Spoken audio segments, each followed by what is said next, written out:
Your shot, Christian. Looks good, Christian. It's hot, but it's good. All right. It's a good shot. But one is not a good shot. Two is a good shot. Three needs focus.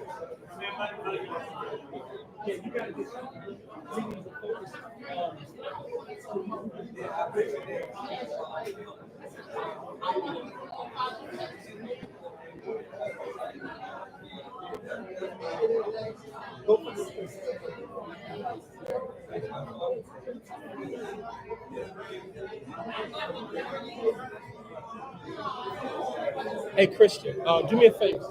I need you to come, when you finish that, come over to two and open up the iris a little bit, get the iris a little brighter.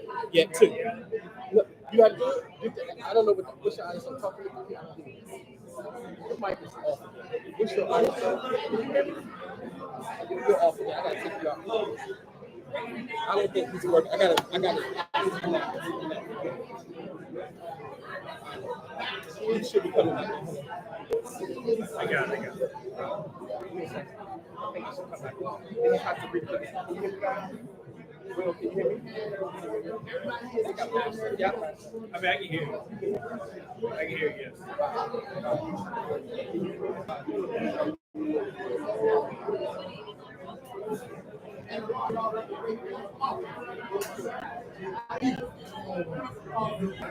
That's 1,000? Let's lock it in. All right, thank you, Caesar. You don't have to pay the meter after 6:30. Yeah. I just know I just go to I think you got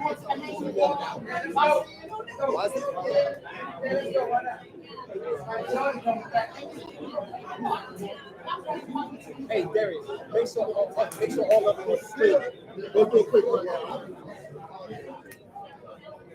All right, can y'all hear me? What are you going to hit me?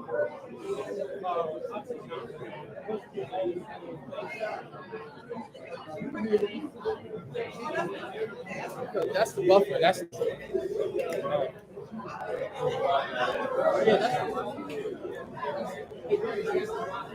low latency. That's the one I knew that was happening. That's not in my control. But we wanted to shorten this time from screen to up here, and that's the only way to do it with low latency. Yeah, check to see how it is. I can change that latency.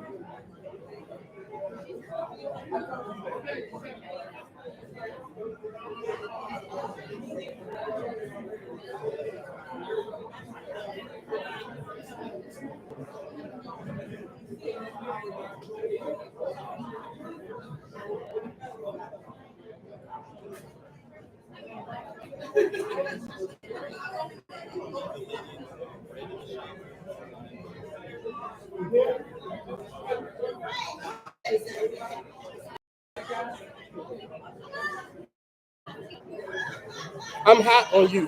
Hey, Bill, give him your number because I need to talk to him. Camera two, I'm on you now, so don't move, okay?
No, it's going to go.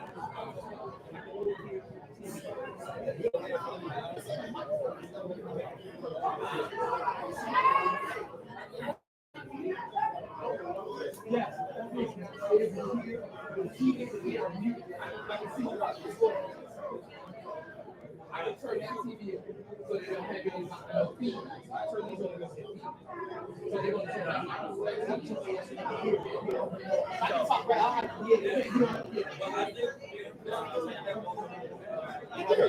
that back on, turn the volume on that back on. Okay. I didn't know. Let's see. Ladies and gentlemen,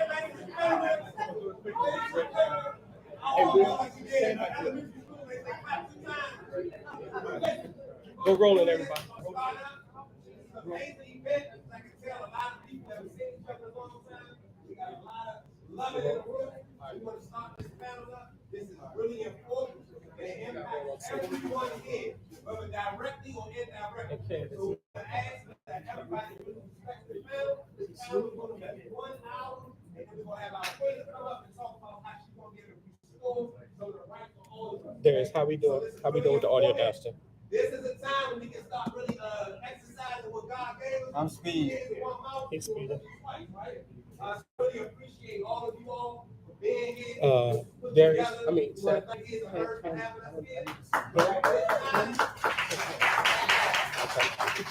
There you go. That's good. Go a little bit to the right. To the right, camera right, Seth. To the right, Seth. Right there.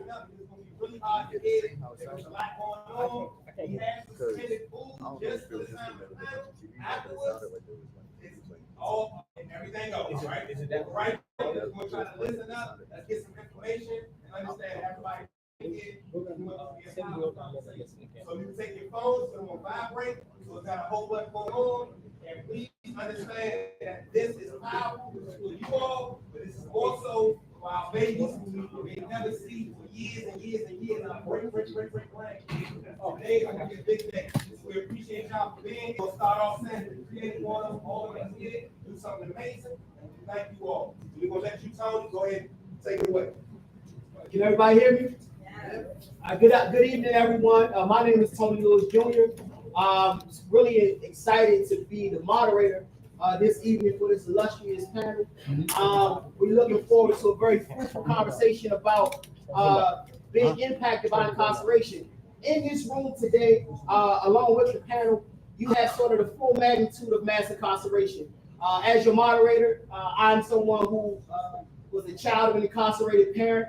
You have individuals that have been obviously incarcerated, so away from their families, detained. And then you have people that have been on probation that may not have left the community, but at the same time, they have a conviction. We want to really ground this conversation in what does having a conviction do to someone?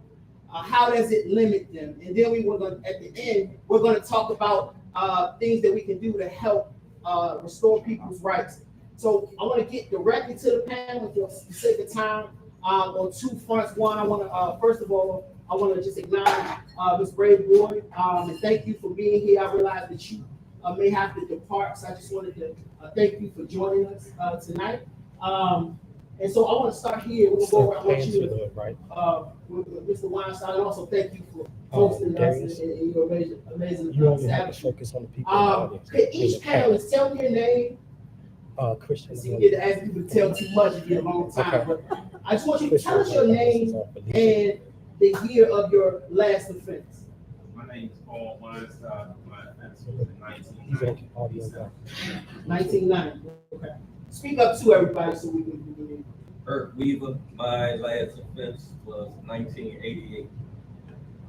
Calvin Hawkins, my last offense was 1983.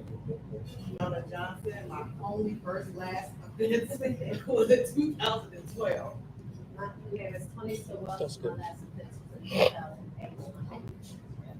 My name is Lorenzo Stoll. My last offense was 2005. Okay, we stop. We done really stop and shoot. All right. So you guys, everybody up here has done amazing things and things that you can Google. I want to spend a whole lot of time us talking about why they're here. They're here because they are impressive people that have done incredible things that we can look up. I want to spend this time talking about and we know you guys are extraordinary. But what things have, or what dreams has having an offense stopped you from attaining? Now let's start with Tony on the end and work. Ready. Start with Ray on the end. Work our way back this way. Thank you. Can you repeat the question one more time? What in having an offense? What things have you thought about doing or tried to do that's gotten in the way of? One was working at the government. That was an issue. Can you get? I got released. I applied for several positions, and I think this was before ban the box. So when I applied for positions, they ask you, have you ever been arrested, convicted for felony or crime? And the answer was yes, and I never got phone calls back. So, oh, you hear me? Yeah, so that was my issue, just trying to get back in society and to get a job. So I applied for several government agencies. That's what really thrust you into entrepreneurship. Yes, sir. Yes, I know. Okay, and Rennie is a transportation leader here in the I'll city. get you on TV We'll right circle now. back on that. That's what I'm doing. Yeah. Thank you. I did work on that initiative, Vanderbox, in Los Angeles, California, because getting a job Get was off very of that hard. handicap chair. I had, There is somebody coming to you. job searches, job interviews. Actually, that's Christian. looking at that box, Christian, I'm coming to you. checking that box, always Christian, like got it. me Get your done. focus. I'm coming Once to you. I changed. Good. I I'm on you, changed Christian. my Stay there. last name, You good job. just kept checking the box. I ended up getting a job. I had that job for like 7 months, excelled in that job. They found out afterwards that I was a felon, and I got fired and walked off that job in front of everybody. So The the audio embarrassment sounds pretty good. I can you hear have it. to receive, knowing, people knowing that you're an felon. Wow. Thank you for sharing. I just wanted to live when I first came home. I tried to get an apartment. Stay on I have the an adult son. I haven't tried to go ahead. put anything, Just go ahead. denied. Actually, I'm And I going had to end to up finding a place on Facebook. Yeah, Darius, I'm on yours. slumlord, And had to split in the basement. There was a person that was on meth, I found out later, in the basement of that place. I had to live like that for 4 years because I could not get an apartment. So I just wanted to live. I want to see what that for me. I want people to like miss what you're saying. Because we talk about housing a lot as relates to returning citizens and the challenges that returning citizens face. But then people never talk about the fact that people have to accept things that they Magic don't 19 when want. I have a hydrant 27 north. Okay. EC5 is, you know what I mean? You gotta be ready. So I thank you for saying it that way, because now you have to have substandard housing for you based on it wasn't just about two sons. YouTube. Okay, all right. We'll circle back to this what we go. I received an award for my emergency management work in 2006. And I just walked into the White House with my family, and like everything denied me at the door. And my grandmother was still living. And that was one of the most embarrassing moments in my life. Because I was returning ex-offender. I can relate to that. I've been there. I witnessed that too. So, let's read it. For me, one was looking for a job, trying to get a job, and even after I got a job and I was honest and I talked about my offense, where labeled my offense on the application, and a year later getting fired from that job where HR changed and they went back and looked at and said they didn't want to provide with my type of charge. So that was one incident. I ended up, of course, fighting it, getting the lawyer and all that stuff, and they ended up taking it back paying and giving my job back as a promotion. And the other thing, unlike Lorenzo, I did get in DC government. You remember this one, but I was traumatized. I'm working for Project Empowerment, a place that is supposed to be for returned citizens, and I get this letter in big bold red, right, saying that, hey, you need to come and explain to us your situation, your incarceration, and your job is at stake. And then to get in there and, full disclosure, I went to jail when I was a teenager. I had a murder charge. I got in there and they asked me play by play what happened on my offense. So I had to relive my whole teenage experience just to keep my job. I remember that suitability. Yeah, exactly. And one of the things that moment for me that he did, and all the family members, friends, and all of that, the work that I had done, but for you to talk about, they ask you about what happened, like people not even recognizing that the trauma, that came along with me living there. You know what I'm saying? That HR person just felt like they had to like just check their boxes. Yeah, so again, it's another the deeper levels that people that are formerly incarcerated deal with various things that the general public may not understand. With my situation, it was hard for me to get a clearance to actually work with the youth. That was a big issue for me. And also traveling, my niece had graduated in North Carolina, and I couldn't even go. So I had to get approved to go in. Yeah, that's good. That's when you were on supervision or some sort. Right. Yeah, so you could just Breathing, moving. So we talked about housing, we talked about travel, of course, employment was a major thing. What are some other things that formerly incarcerated folks or impacted folks have to deal with in terms of barriers that you guys have just seen in your lives, or the people you know, or just things you heard about that I think that the general public may not think about? Because I think housing and employment, everybody kind of thinks about that. What are some other things, like getting in the right household? What are some other things? I think, like you just said about this panel right here has had success, like we successful right now. But what society thinks is we the norm, and we not, we the exception to the rule. Like all my buddies ain't doing what I'm doing, they can't do it. But they like to point at me and say, Earth did it, why you can't? And that's not the case. So don't make me like I'm the norm. I think we gotta look at each individual and look at their situation, their background, their education, the resources they had, the family they had, and all those things. So I think those are handicaps. But on a bigger level, I think we just start really associating incarceration with trauma and mental health. Like that wasn't a thing before. And people don't understand that somebody coming home after doing over 20 years is going to come out here with a lack of social skills and some traumas, and mainly when you do it like in a penitentiary. I remember one of the first things is let me know that I needed help when I came home was walking down the street and I saw a piece of metal and I'm like, hey, I can make a good knife off of that, like, because I was still in penitentiary mode. And they don't think about this. Another thing they don't think about, when you got somebody that goes to jail at 17, 18 years old, and you come home at 40, people expect you to act like a 40-year-old man, but you got the experience out in society as that same person, that same age when you went in. And so those things was never taken into consideration. It's like, okay, we let you out, you're 40 years old, behave like a 40-year-old man. Like, you never had a job before, you never really had your own place, you never had relationships, you never had all those things. And maturity comes with experience, not just with age. Absolutely. Mr. Hawkins, you're going into the realm of politics. Were you insecure at all about your background? And if you were, how did you grapple with it?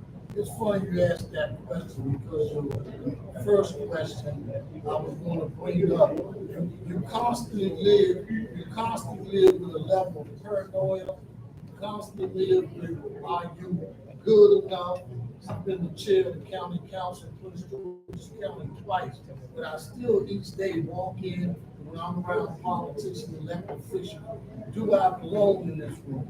I've earned the right to be in it through the elections, but I still ask myself the question, do I belong? But I think what encourages me is the number of men and women, like Eric said, that will not have the opportunity that I've had. So I live with a firm knowing of do I belong, and then have I earned the right to sit in the elected position. You certainly have, sir. Just in case you need to know that, you definitely have. We appreciate you. I want to ask my sister something before I get the call on Lorenzo, right? In my work as a reentry professional, what I've seen is that, and I don't want to make it like, I don't want to say that incarceration impacts women more severe, right? Though it might. I do think that it's not enough attention paid or focus that's shown to the experience for women. right? Most times when women go to prison, a man goes to prison, his children is left with the mother. When women go to children, when women go to prison, who are their children is left with? And women return employment opportunities that we would deem returning citizen friendly, get their off some of those industries, whether it's construction or environmental services, things like that. It's not. I don't want to sound like a shoulders or some shit or caveman, but I'm just saying, typically you don't see women diving to get into that industry, right? A lot of whether it's healthcare field, administrative field, doing things that typically law, things like that with women. There are major barriers, particularly here in Bishop Columbia, but across the country, there are major barriers for women that I think go unseen. So can you guys speak? Let's start with you. Y'all talk about that. Like, do you think? What are your thoughts on what needs to happen as it relates to women and their reentry process? That's not happening already. Well, when I came from the housing was major, I think that no matter how long you're incarcerated, we can suffer from some type of PTS. I think they should start, having available to us to easily get mental health care. Because we got to come home while we're in prison. If we have children on the outside, we already figured out, trying to figure out how we're going to live and survive. But when we get out, we already trying to figure out how we're going to live and survive. But now we got to worry about these kids that we left behind. How are we going to come back together with our families, build our families back up? I don't think they have enough programs to help us with that. Because myself, I reached out because I know, like, when I went to prison, 70% of one of your offsprings might end up in prison too, which that did happen to me. But I left a couple of sons at home. And when I came home, just trying to rebuild that relationship was very hard. Trying to help myself and trying to help them was very hard. And I think that we need to come together and say, hey, we're gonna have some mental health available for you, and housing, because with those felonies behind us, it was very hard for me. I wanted to go out there and get my own house, and I didn't want, have to go stay with my family or anything like that. And that was hard. But I had to use my family resources and everything. They had to help me build up. When there should be programs out there to already start while we're in prison. They know we coming home in the next 6 months, or getting closer to the door. When we get closer to the door, instead of making us go work in janitorial services or doing things like that, help us with rehabilitation programs, resources, give us all these tools that we need, because with men, they mostly come home, they have to try to figure it out for themselves, but with women, we have to figure out. Most women, I left these children at home. I gotta build that, I gotta find us housing, I gotta wonder how I'm gonna get this employment to get money to houses, and none of that. I hope a lot of it's available now, but very scarce. But when I came home, none of it. It was just like I was a duck. I was just out there. I didn't have no help. I was just, anxiety was building up. Couldn't find mental health. Everybody was telling you how much mental health would cost. And that should be free to us. Yeah. They should start while we, when we on our way home. Say, hey, this should be available. Give us a pamphlet, like they give us that pamphlet when we first come in and say, welcome to prison. They should give us a pamphlet on our way out and say, here, these are all the resources you're going to need. These are women's centers, women groups, government housing, government people that you can talk to, and they can help you, instead of putting us in halfway houses where people really don't even care. They're not even educated enough to help us. So instead of just being a money thing, like go to halfway house and figure it out yourself. When a man goes to jail, everybody rises up. Every woman in his life rises up to him. However, when a woman goes to jail, everybody that she knows starts to disappear from her. Right? From her mother, her father, everybody starts to disappear. It's a stigma that is associated when a woman goes to prison in the first place, right? It wasn't necessarily designed for us. It was really designed, look around, it was designed for y'all. So now when they started putting us in since the 80s, 700% are now women that are going in there, right? We are now the targets. We are now the ones going inside. And so the fact that people are disappearing from us, and we are also 80% of us are mothers, right? When I was incarcerated, I had 2 sons, and I could not bear for both of my sons to be raised in Prince George's County, so I sent one to Texas with my aunt, and I sent the youngest one stayed in school in Prince George's County, Maryland, where I was living at the time. And I had to parent from prison. right? I had to be on the phone, I had to do homework, I had to do all of those things and be able to parent. Actually, at one point in time, both of my father, their father and myself was locked up. So they had either mother or father, right? And so, but when I came home in Maryland, there's only one prison in the state of Maryland for women. It's one. So whether you steal a candy bar or you commit murder, you're going to one prison, one facility, right? And so when I exited that facility, my sons came and with me, and that was it. They flew them in. Okay, your sons are here after 2.5 years. Be mom, and I had to get right into mommy mode and do that, right? And so understanding that when incarceration issues that face women are serious. You talk about childcare for the regular. I do a job club at my organization where I work with women every single Tuesday and Thursday on how to get a job. I can get them a job all day long, but you know how much daycare costs? About $500 a week for one child. So how can they get to the hole, work that job successfully, and then be able to get transportation? I think I said enough. Thank you for that. So to Liz on Paul, as entrepreneurs, right? I want to frame the questions to you guys around what are some barriers that you face as an entrepreneur now? And I don't want to put answers out there, but I heard, right? Some people couldn't get loans because they were returned citizens. During COVID, some of the American Rescue Plan money that went out to local businesses could not. Some people couldn't get them if you had a criminal history. So there's things like that, and even life insurance. I've heard different things. So can both of you, I don't care who started, can you talk about some issues that you may have ran into as a business owner? One of the issues that I ran into basically was training. Training our people to actually understand how to perform, which build into customer service. That was a major issue. It's a blessing that our wonderful mayor and put a lot of funding out through the agency so we could go through that training mechanism to help individuals and not just return citizens. I'm speaking across the board. So that was one of the issues. Another issue with daycare. Some of them want to get the training, but they don't have the finances to actually pay for daycare for their child. Money they can't afford. Well, have you as a business owner, I mean just in terms of, have you tried to apply for anything or be able to return say that got in the way of anything you try to do business with?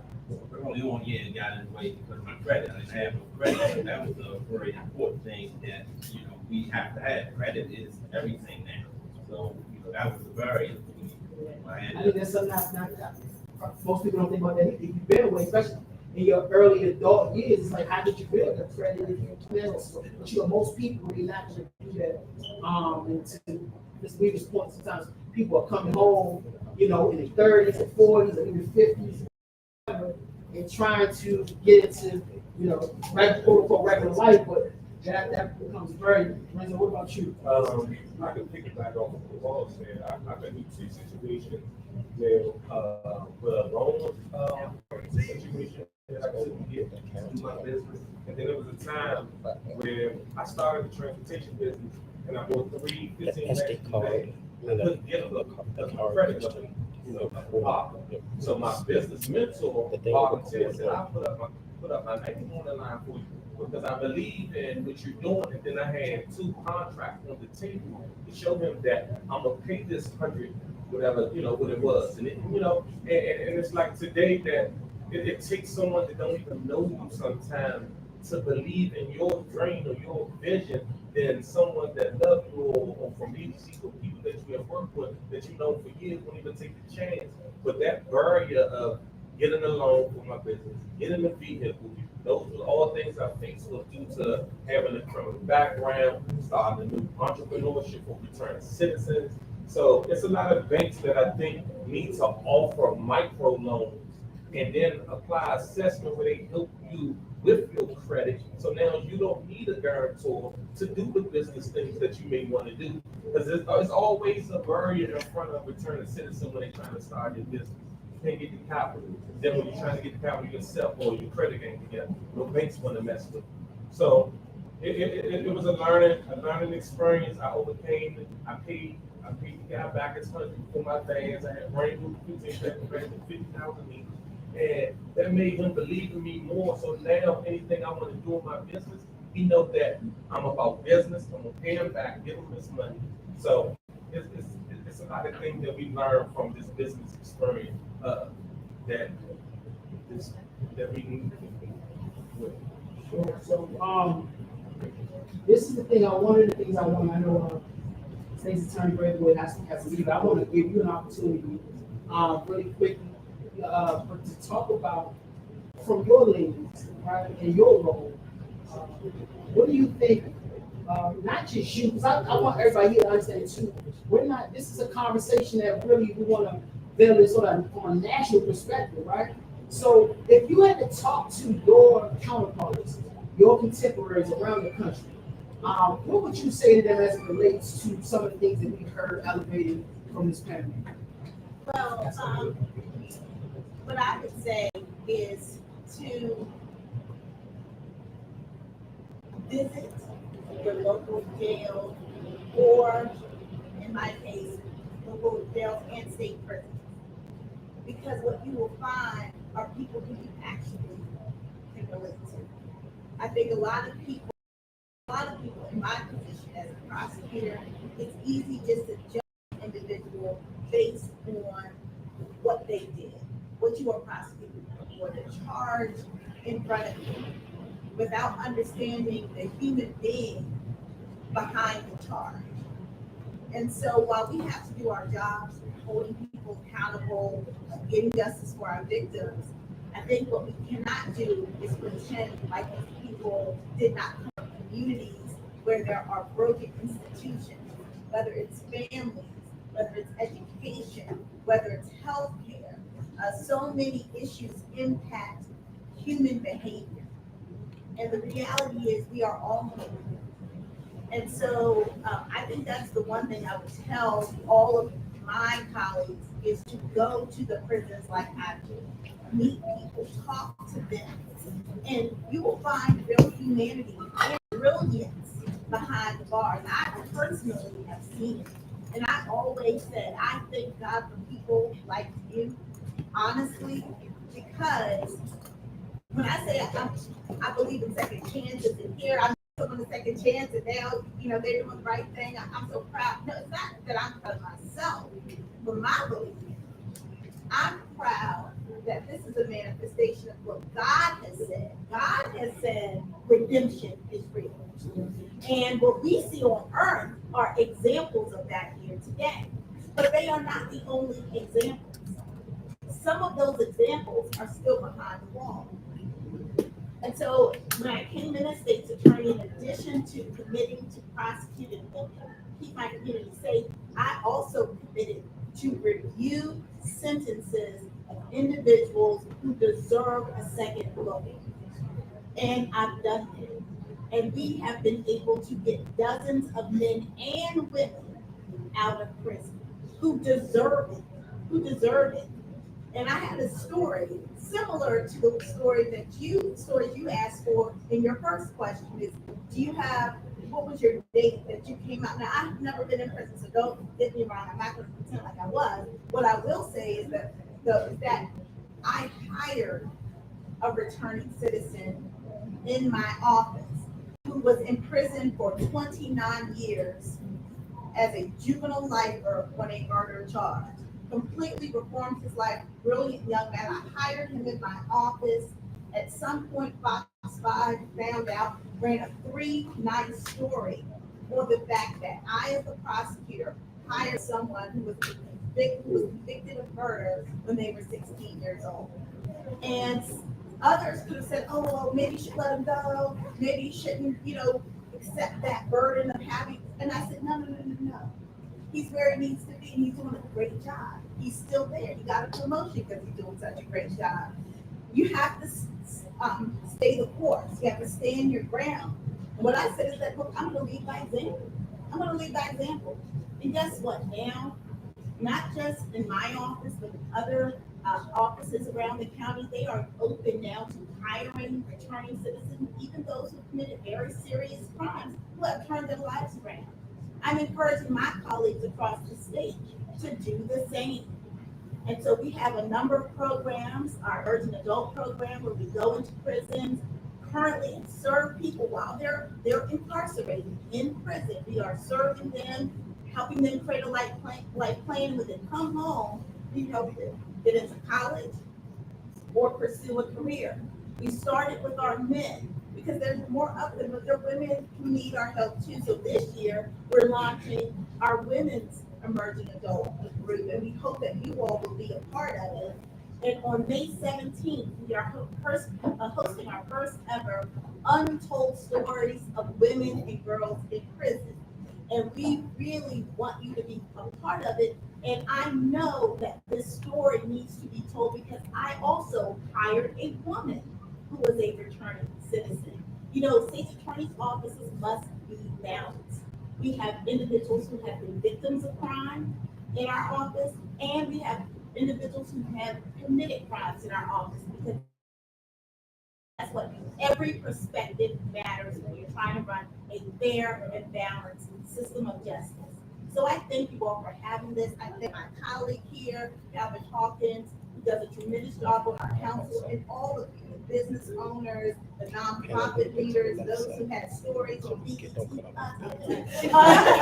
my colleagues over here from the DOJ. This is such an important discussion, and God bless you for allowing us to use your venue. This is my second time here, this type of conversation. Tony, you're an excellent.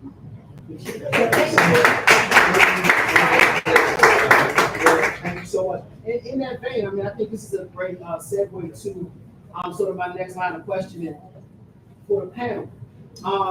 You know, we can't ignore that a lot that's going on, in not just in Washington, D.C., but in places all around the country, honestly, as relates to public safety. And we're talking about barriers that formerly incarcerated people face, and some of the things that Mr. Weaver sort of teased up, something that occurs to me a lot, where we point the finger a lot of time at our extraordinary returning citizens. But I work every day with people that, not that they're not extraordinary in their own way, but they don't have all of the talents, or they haven't found their talents yet that's gonna just catapult them, right? And it's a ton of barriers that they just face over and over again. But when I look at them, I often think about Tanisha and Keon, some of the people out there, they have children. They got little brothers, little sisters, nieces, nephews, cousins. So can you guys speak to your thoughts on what impact does it really have on, and I'm gonna keep it hyper, like focus on the Black community, but also just any family, right, that has an incarcerated adult with it that cannot access some of the things we've been talking about. What impact does that have on the family and hence the broader community where those families exist? And we can start, Paul, we can start with you, let's go down the road. I think one of the impacts we get affects the family, an individual that's returning citizen in the home can't get employed. So, you know, you got you trying to take care of or raise. What happens is you don't have an income, and then it becomes a variant. Or, prime example, if you got to do child custody, you got to pay that, and then if you ain't got no job, then you could be subject to put back in prison. For me, I think it continues to just tear down the Black community. When you think of coming home and you got kids, need, and I'll say from a male perspective, a male role model, because you know we were gone so long, and to come out and try to be a male role model,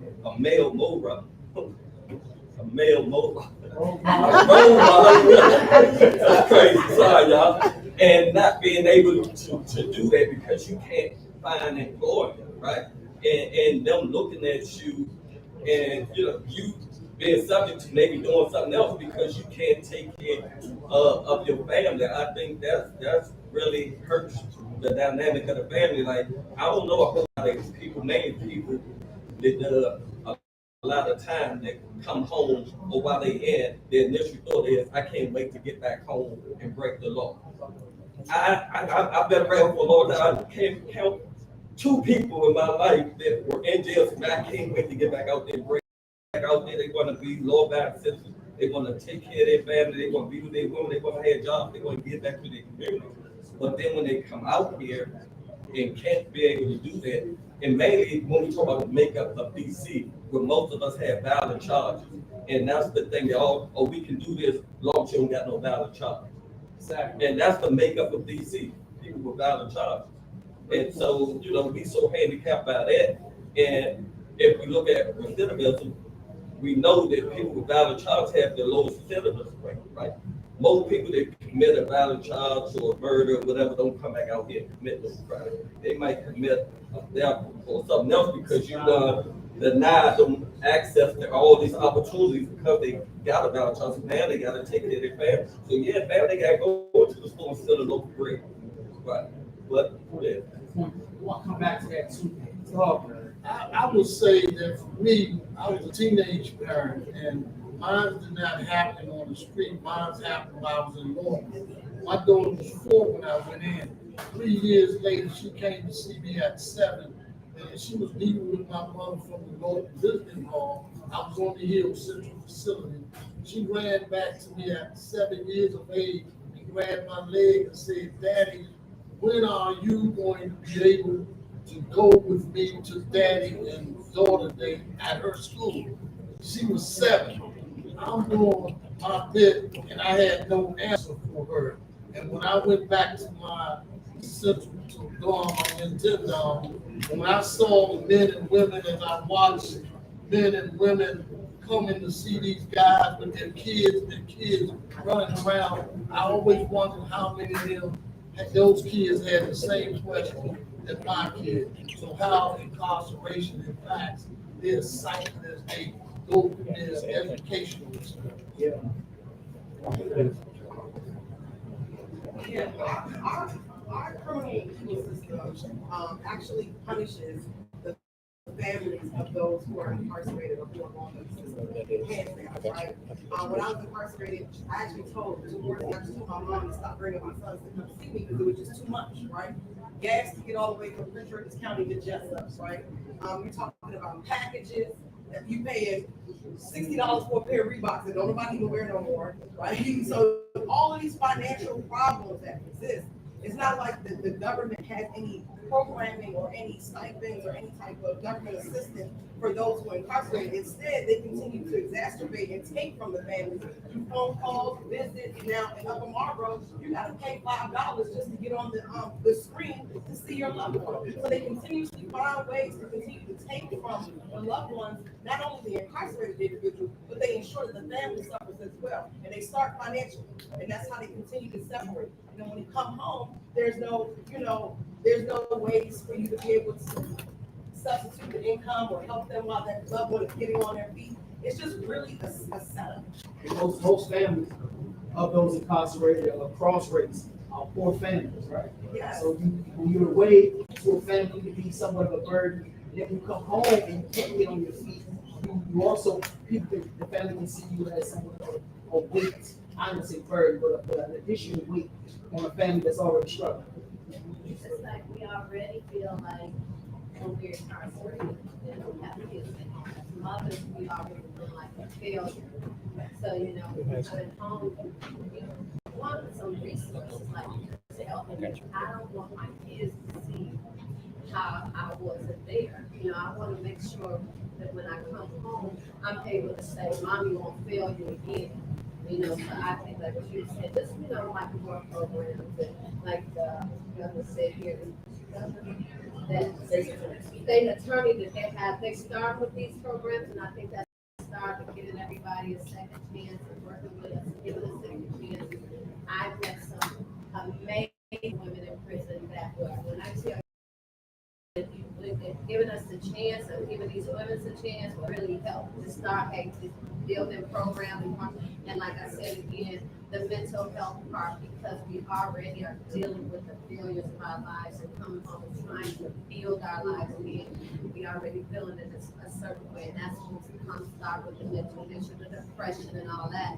So just start there and people helping us like that, and stop looking at everybody as a failure for a criminal. Because a lot of people make mistakes, and if you see some of us without knowing that we're felons, probably wouldn't even know somebody would tell. Well, I think what we need to do more of that, more assessment trades, mental health, stuff like that, and have more arms for people that trying to change it, like get the chances of getting back in the workforce.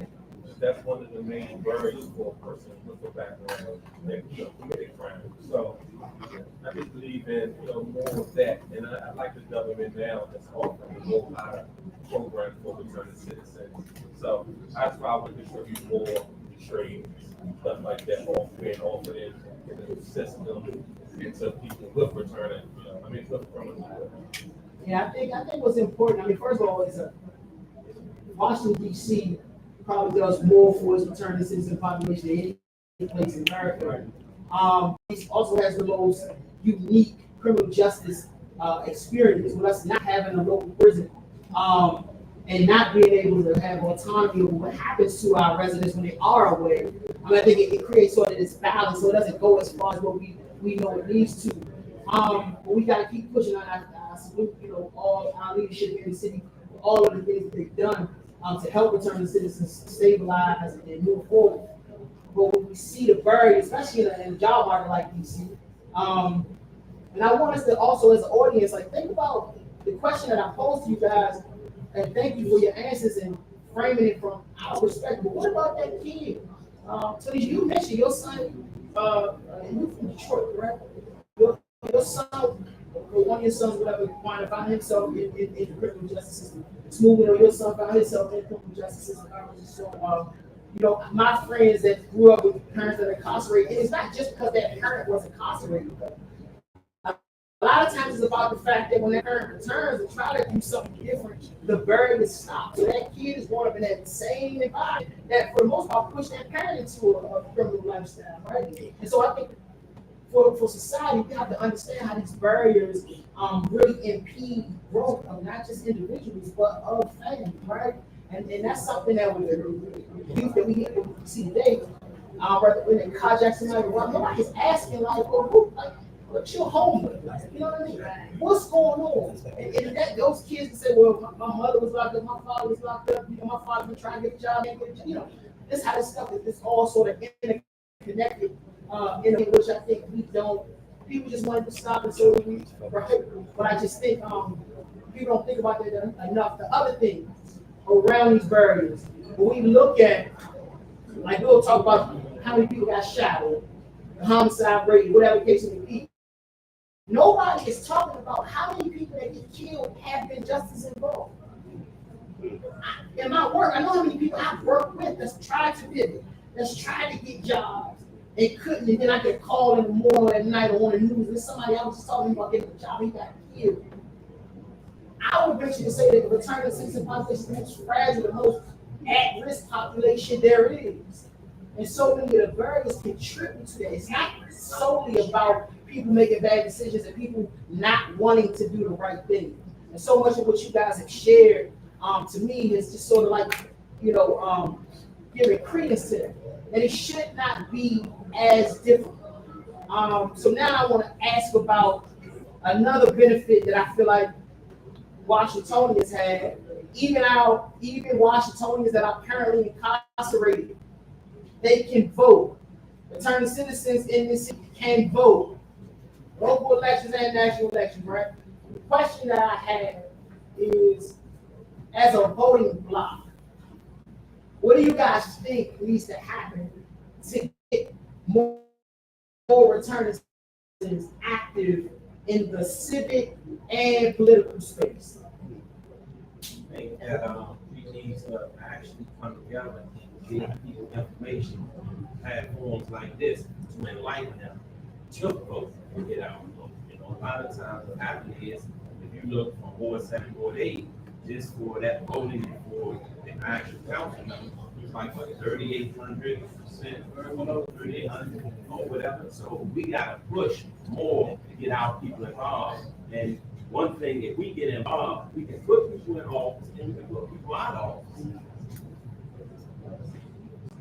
office. I think the first thing is the education and outreach, because you'd be surprised how many people in general, mainly return citizens, don't know nothing about them. They don't know nothing about whether they're a Republican or Democrat, they don't know just the basics of it. And you know, I've had people, when I've tried to register people to vote, to ask, am I a Republican or a Democrat? I've also had people say something like, oh, now I'm a Muslim, so I can't vote right there.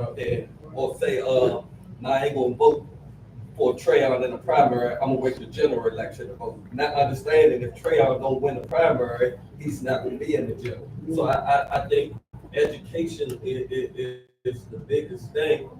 And then, you know, right now we have it where our guys and ladies in the federal system and DC jail can vote. But if we ain't doing nothing to give them information on these candidates, then they just checking the box. And just to say they voted, and we don't need that. Like, we can't create a voter block about, you know, giving them some information on the candidates and us out here endorsing candidates that we feel like address our issues. So I think the biggest thing is education. I agree with Eric. Prince George's County is very political. I'm a whole lot of strategy. All right. The first thing I do, in all my work, I address everything that I do from the standpoint of elected officials, right? All my base. And I tell them the first thing I do is say, well, you know that judge, they're responsible for you being, you know they're elected, right? And at least in Prince George's County, right? DC is a different DC. That state is my state of DC. I tell them that, they're like, for real? I'm like, yeah. And that prosecutor, her too. She elected that position is elected as well. They be like, for real? How does that? And then we go from there. I relate to them the things that their incarceration has affected to them in their lives and show them official that had something to do with that. And so usually when we talk about that, that usually sparks attention. And I'm gonna tell you right now that a person that's civically engaged is a dangerous person. And once they get a hold of that power, they're like, oh, for real? Well, I can go talk to such and such, and I can get this changed, I can be on the school board. It just changes their whole outlook. And so, you know, start telling them judges is elected, you know, if you're around as well. That's a big thing.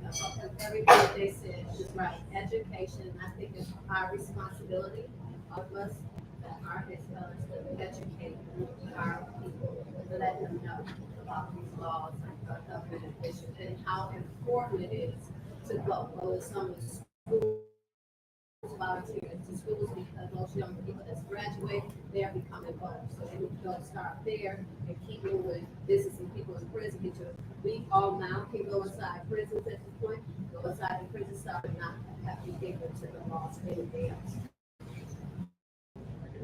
Education. Yeah, I agree. You see it up on the screen, you see it here, right? Am I a citizen? When you think about being a citizen in this forward, so many people that have been impacted by the criminal justice system may not feel that way. So for the last question of the panel, I just want you to, everybody can point to, I want to hear your perspective on answering that question. Do you see yourself as a citizen? And if not, why? Now I see myself somewhat as a citizen because I've been able to do a lot of things that a law-abiding citizen can do and get back to the community and be able to actually start a business and be an entrepreneur. You know, we talk about this a lot. So I don't see myself as a full person because there's some things that I can't do that other people can do. Right? We just saw that when trying to get in the White House. You know, I couldn't get in the White House. Law-abiding citizens can get a gun license. I can't get a gun license. I can't protect my face. So I don't see it. And I think when, you know, they talk about Secretary coming out here and being a half a citizen, right? Just having limited laws or limited things that I can't do. That's not really making me be a citizen. If I have limitations on the things I can do, I think until like I'm afforded all the rights of anybody else, then nah, I'm not a citizen. I believe I'm a citizen, but I also believe that my responsibility is to reach back and continue the mindset so others can reach their full citizenship. Absolutely not. I mean, jury boxes are thing, you can't get loans, you know, can't, there's so much that we just can't do. And until that, you know, two things I don't believe in. I don't believe in returning citizens, I don't believe in second chances, I believe in another chance, because you don't know. It may not just be limited to you. So that's just not realistic. And so returning citizens is just not a thing. No, I don't believe in that. I'm a woman incarcerated. I believe I'm a citizen and not taking away from that. I don't want to focus on that I'm not. I just want to focus on what I can do, as best I can, whatever I do. I think I'm a citizen, and I just understand that the world is clear on laws, and it's right from wrong. If you break the law, consequences to the action, which now take some of the privileges you could have done as a citizen. So, but if I try to teach you that, you know, this and become a citizen that can get you another license, so can get this, so can do this and do that. So yes, I'm a citizen because I work through taxes, and you know, from out of state, I can do certain things, but I do think they can correct the problem, give us We black dudes, we talk about paying taxes, right? Right, we talk about paying, okay, 1985, how come after 1983, right? We have, but every time you get, they take something, you're paying into the pot, they're helping our country grow, our city grow. That's what happens when you pay taxes, you know what I mean? So I think it's important that we start to have that conversation, that we start to see people in their fullness. We start to understand that we have a system set up to hold people to account. And once they do that, people should be able to start back over, right? And get as many chances as they call for. You know? Is citizenship a right or a preference? That is, therein lies the That's my question. question. Is citizenship a right or a preference? I mean, because you can take a person's preference. Yeah. If that's my right to get citizenship, Can't you should never be able to take it. And on that note, moving forward, that's the conversation. That is the conversation. The citizenship privilege is a right. If it's a right, it is something that should ever be able to be mismanaged, marginalized, or taken. The next step in this conversation, we have United States Party Attorney Elizabeth Boyd. Her and I will have a one-on-one fireside chat conversation of your sins. We'll learn more about her, about her office. Her deputy Danny is here, so we got another round of this. So we're gonna take like a 5 break, and then at 7:30 we'll start on the conversation. Okay. You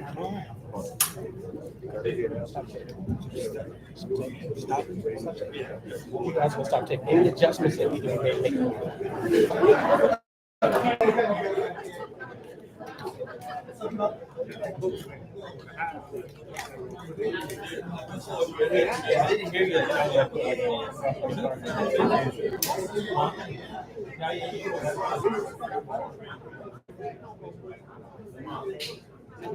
You fixed it.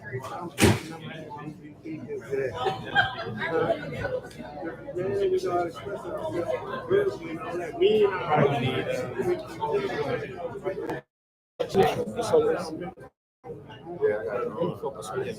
Everybody's going 3, 2, 3, 2, 3. My good sound. 2, 3. 4.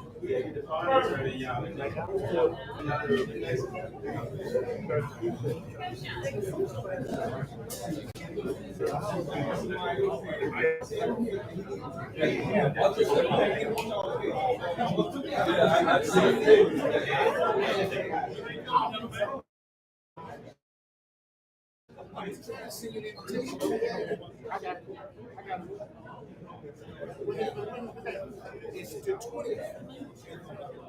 April 10th. You got my number in your phone?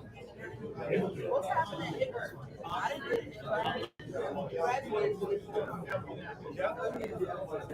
That's a smoke day, so that's easy for some people to remember.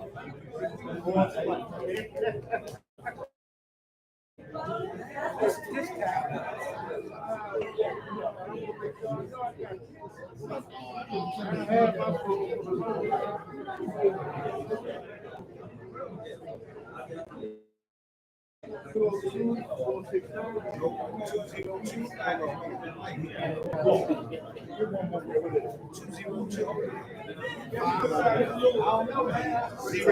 don't kill me. 0303. My pleasure to meet you. My name is Kevin.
All right, ladies and gentlemen, ladies and gentlemen, ladies and gentlemen, ladies and gentlemen, ladies and gentlemen, ladies and gentlemen. We're going to start up for the second half. You can hear my voice, you can hear my voice. Brothers and sisters, listen up, please. In the front, in the back, please, everybody, 1 second. So this will be the last 30 minutes. Everybody, 1 second. In the last 30 minutes, the part to turn, you can get everybody quiet up. This is with the part to turn this last 30 minutes. Very important. Now, I've heard people, everybody, 1 second, please. I heard a couple people saying how they put their hands, things like that. I do want to say something. At the end of Black History Month, when our people was whites, there was no internet, There were no phones, and the message got through. I'm dead serious, y'all. Like, listen to me. This message right here is very impactful because it's not about you.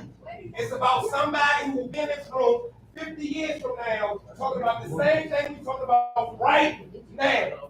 So let's take this thing serious.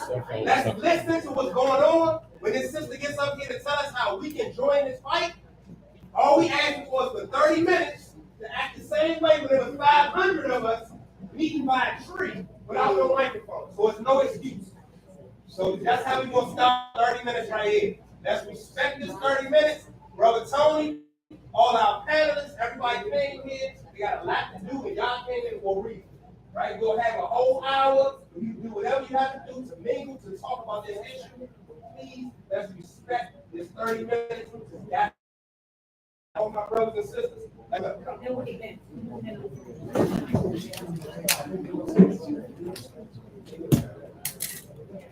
we get out any panelists that are coming up?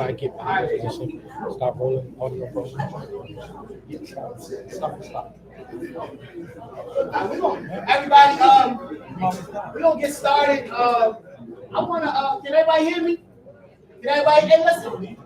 Hey, and this real though, seriously, if we gotta have side conversations, no disrespect or nothing, but like just go out front. It's cool, but just because we can hear you up here, and we want you to hear us. Probably the most information that we have to share tonight is about way that people can potentially get their records sealed or cleared. So let's give us your attention, please. Thank you. Hi. How are you? So everybody, I want to tell a story really quickly. I know everybody here. I don't know.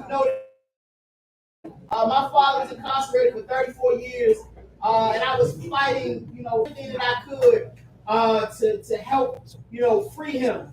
And in those times, it could be like very difficult, a lot of down times, or just a lot of times of just not knowing if that would ever happen. And I remember getting an email from a stranger saying, "Hey Tony, my name is Liz. I do some business attorney out in Maryland, but I see what you're doing, and I just want to know the kind of stuff that would happen to me during that journey that would just make me go, right?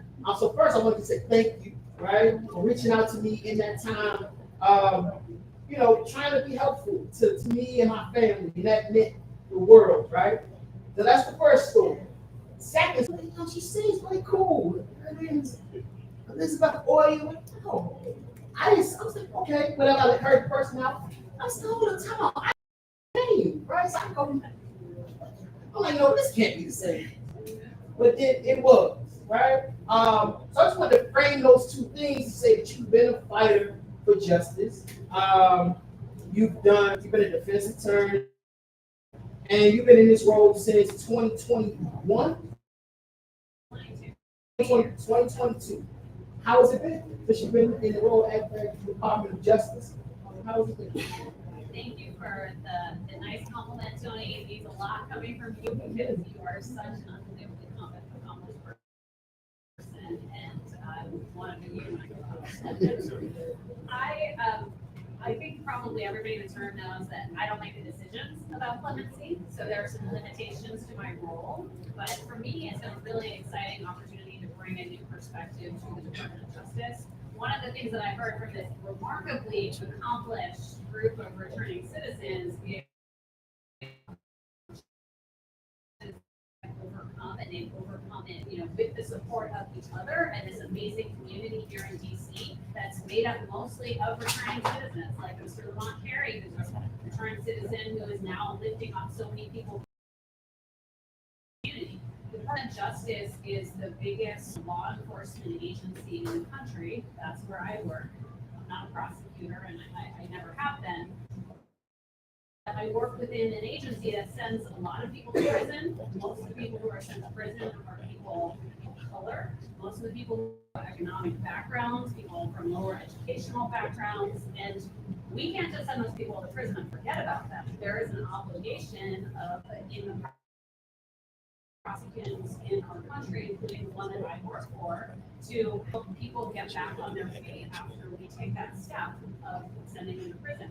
So for me, it's been a really great opportunity to try to get into conversations about what the department's obligations are in that space and what we can do to create real opportunities for returning citizens to get their citizenship back when they come home. I think about, sitting here, I'm thinking about this time last year. My dad came home in March, and then March 20th to be exact. So we're coming up on a year for that. Shortly after his release, we came to which was, one of the things, and I know you're not the first party to invite returning citizens to the halls of justice.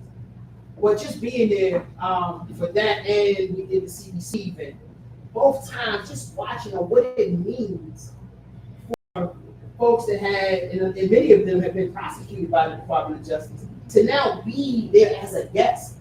And to me, that you can move past whatever you've done in your past.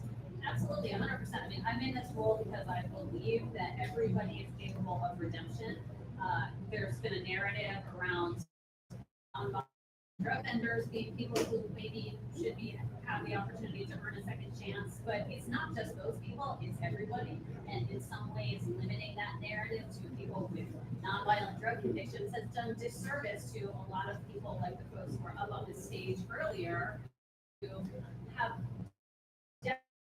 demonstrated over and over again that they are deserving of that second chance. And I want people to view me and my role as an ally. I have an obligation because of the position that I'm in to help my fellow citizens, everyone up here, regardless of how they feel about it, I view as my fellow citizen to accomplish their own goals and to achieve their potential. Yeah, so with that being said, Mr. Weaver made a point about so many DC residents that have been formerly incarcerated have people don't have a nonviolent defense, right? And so I thought about this is the time I met Kwame. The stories, but I think this is relevant. First time I met Kwame was a program called College Band, and we brought some kids. He was a speaker, and he told a story about his life right up until that point. He was like, just a block, right? Just a block. So as we talk about clemency, the pardons, or whatever the case may be, would you encourage people, despite whatever they charge or whatever they may feel about how they charge with you? Absolutely. I want to step back a little bit and talk about what clemency is and why people should apply. That's okay with you, Tony. So my office, our role is to receive applications for clemency from people around the country who have either a federal conviction or a conviction under the DC code.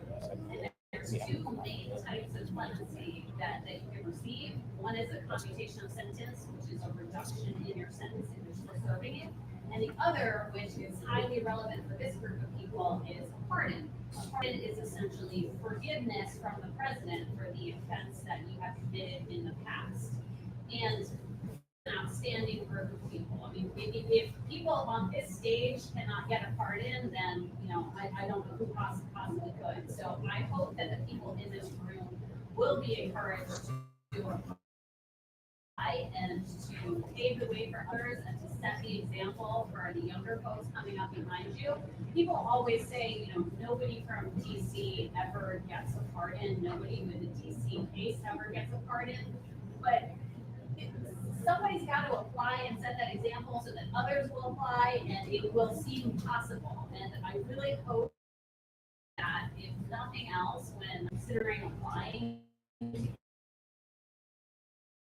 make the decisions, but the role of my office is to make recommendations to the president. I really encourage people here to view me, view my colleague Jamie, who's seated over here, to view me, view my colleague Jamie, who's seated over here, as a resource to help you navigate that process.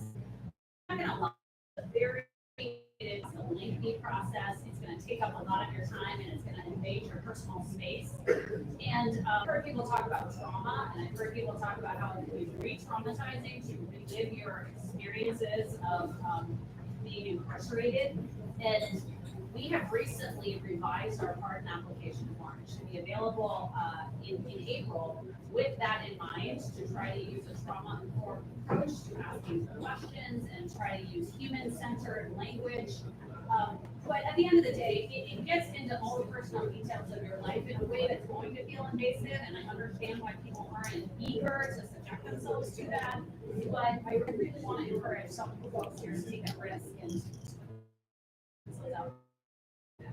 I appreciate that. So, a follow-up question I had is the application sort of just like fillable online and then turned into a system? Or is it just like something? Yeah, those are really good questions. So currently the application is available as a PDF. We don't have a web form that you can just submit. But it is available online on our website, and the new version of the application form will be launching in a month and change, sometime in April. You definitely 100% do not need an attorney to apply for a pardon. Probably about 90% of the people who apply do not have attorneys representing them. And frankly, we don't want to hear in your attorney's words why you earned a pardon. We want to hear and we want to see those letters of support that you might want to provide from the people in the community that you have helped to lift up, the people in the community who have provided you with opportunities and seen you make the most of them. We want to hear from the people who really know you, not from an attorney, about why you're a good candidate for a pardon. So I print it off, fill it out, get letters of support from my email, from my pastor, from my mother, from my cousin, from my employer, right? All those people. How do I submit it to you? So there's two ways to submit it. One is by regular old mail. So for those of you who are old school, you put it in the mail. Somebody in my office is gonna open it up and scan it and put it into our electronic database. Or you can save that step of a stamp and you can submit it by email. There's a lot of information on the website for my office about how to apply. You can get the forms there, you get all the information on where to send it and what to submit with your application. So, for folks, but maybe if this is a too tough a question, that's fine too. But is there like a certain amount of time that you think people should be home, successful entry before applying for that? Yeah, so we have a rule that requires you to wait 5 years after your release. So it's not yourself, it's 5 years after your release and you come home. The tension there is, the longer you've been out, the more of a track record you're going to have to show for yourself. But on the other hand, when you're first out there, that's when you probably need it the most and can really benefit from the most from getting that card in. So you have to have enough of a track record in the community to show that you're on the right track, and if the president grants you a pardon, you're not going to waste that opportunity. You're not going to end up incarcerated again. But you don't have to have been out, since 1983 or what some of the prior panelists said. So I want to just that didn't show today to come and learn about the pardon process. Yeah, absolutely. We've done a number of different community events, and I think that Mr. Gary has been at most of them. But please, if you have an organization that you're affiliated with, invite me to speak to your group. I would love to speak to your group. I can do it in person. I can do it virtually. I can bring my team. I can do it myself. We're available to be helpful and really want to encourage folks in DC to apply. The other thing that we're doing, and this is largely the initiative of my colleague Danny, who's here, is we're visiting Bureau of Prisons facilities, and we have visited a couple of facilities that have a lot of folks from DC. We're trying to hit as many facilities as we can and try to provide information directly to people who are incarcerated about how they can apply primarily for commutations of their sentences of imprisonment. So we're bringing application forms and informational materials and going out and speaking to folks who are still incarcerated. So call on and help to share information with any organization in this community. Thank you so much. We mean that. Thank you for what you're doing. It's important. It matters. We are going to be having some additional events in April. Of course, that Second Chance Month is here again. If you're having anything, I would love to be a part of it. I know so many people that you would like to please let me know how we can be helpful as well. Thank you so much. Everybody, give it up for Leroy.